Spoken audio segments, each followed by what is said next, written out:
Barcelona lose 3-1 against Real Madrid in El Clasico. What seemed to be too little too late with an experimental squad. A lot of questions.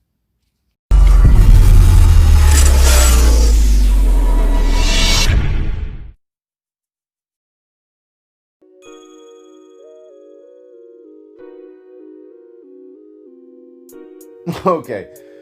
Woo, this year. Okay. Stay positive. Okay.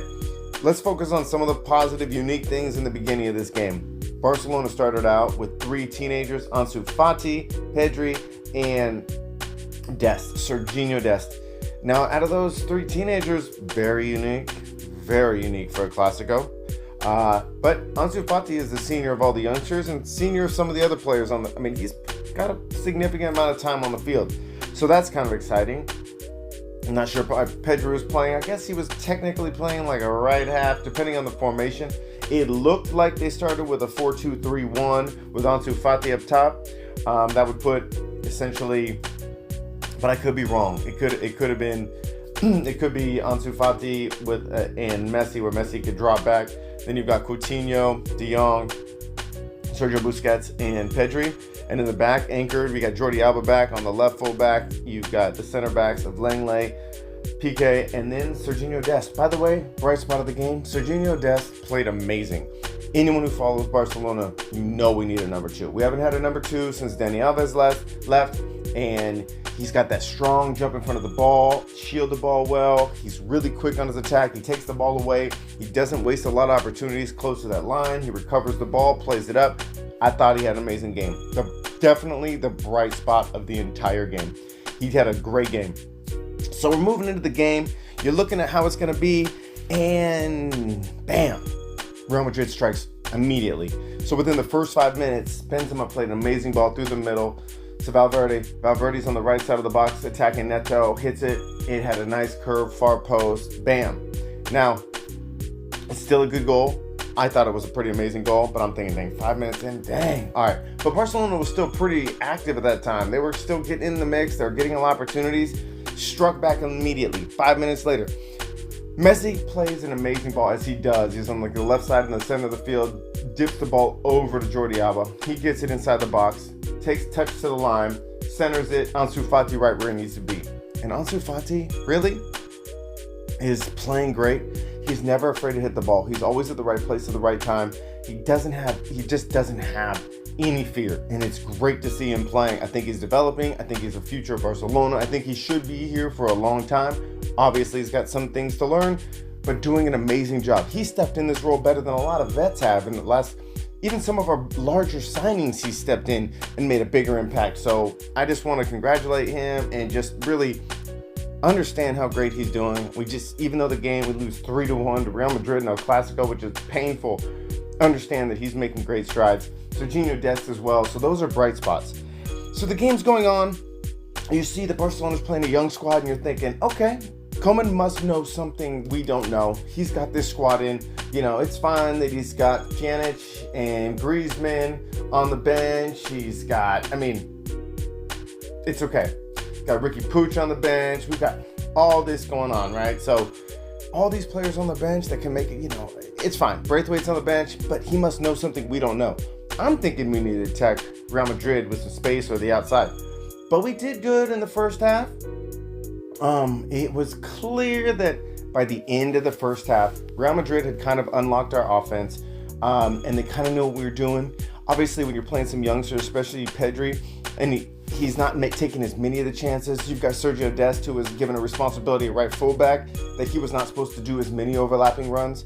So that right side didn't have a lot of activity. Now, I think that was due to the game plan. I could be wrong, but I think that's due to the game plan. So then you have Jordi Alba starting on the left side doing overlapping runs at the very beginning. But whenever a player's coming back from injury, you know they're not going to have their legs for the entire time. And you started to see that Jordi Alba's runs weren't as frequent as they were on the left side. So then you've got a young, inexperienced duo on the right side that's not going to take as many chances.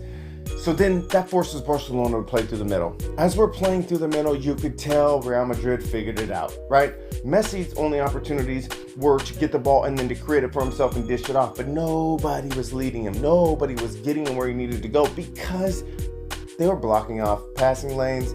They were positioning themselves. This is a really well coached team. They understand what to think. And the element of surprise was over by the first half for that lineup. Going into half, you're thinking, okay, I wonder what the changes are going to be, right? What are the changes going to be that Koeman's going to do? No changes. Okay, that's fine. Maybe he'll see how it all plays out. Maybe they're in different positions. We'll figure something out. Unfortunately, no. It was pretty clear. Real Madrid came out, great ball movement, playing in triangles. Every time the person had the ball, they had two options. They also had a long ball. They had two people close so they could play around with it. Casemiro was clearly the attack dog all day long, putting hits on everybody, acting shocked every time he hurt somebody. Got it. Unfortunately, Sergio Ramos. He goes up for every opportunity for crosses and corners, and he was diving all over the field trying to get a penalty kick. Well, he was successful in the 61st minute. Luckily, VAR saw it his way. And Langley's got to be better about pulling shirts. It's really obvious in the VAR day, you can no longer pull shirts. Every defender does. You hold low and tight when you're close to them, and then that's why they peel off and making a dramatic turn one way so that it shows the shirt's pulling. VAR always catches the shirt. That's what happened.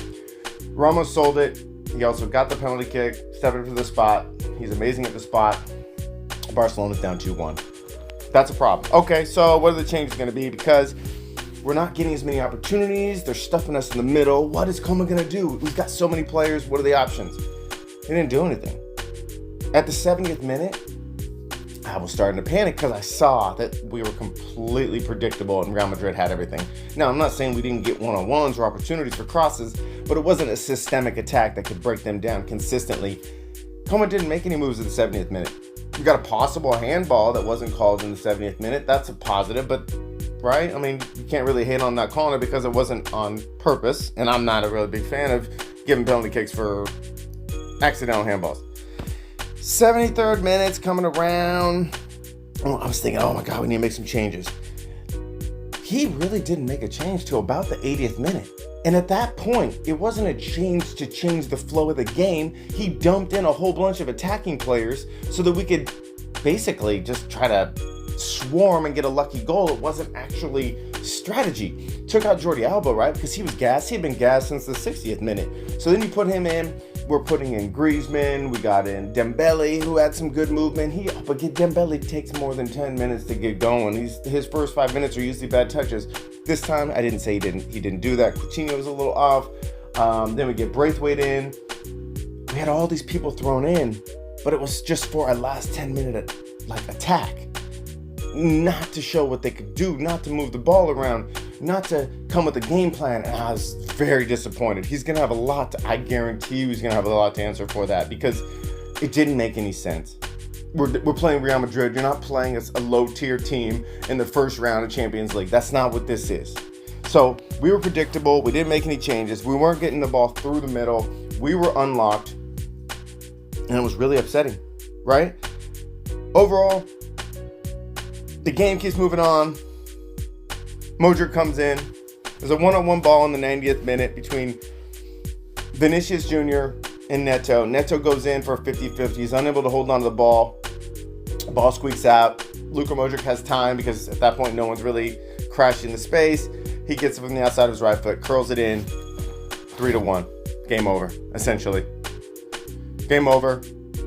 Everyone's heads are down. I'm sure the players on the team are trying to figure out what was he thinking as well.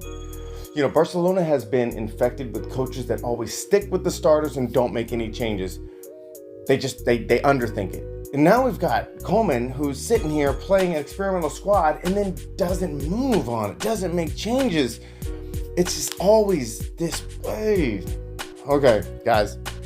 Overall, Messi was playing really aggressive, but I think he even started to realize that he was only able to make his own opportunities in the second half. Serginho Dest had an amazing day. I'm glad to have him part of the team. That right back can be anchored. When Jordi Alba gets healthy, we're going to have a solid back line. Dest looks like he has the potential to move forward and be an offensive threat. The way he, got in between players, the way he cut, the way he rolled over the ball on people, he looked good. He looked good. Dembele, great to have him back. Only got like 10 minutes. Coutinho had a little bit of an off day, but that's okay. Still love to see him in that starting lineup. Neto had a good game too. Yes, he got scored on 3 times, but I'll tell you what, we let By not changing the way we are playing, we let them just come at him. And I thought he did a good job. I thought the defense did a pretty good job with a few exceptions. But here we are. Classico's over. We lose 3-1. And the scoreline's all that matters. I hope we do better, you guys. I'm looking forward to this year. There's a lot to think about. There's a lot to talk about. Please join the channel if you'd like. Talk to everyone soon.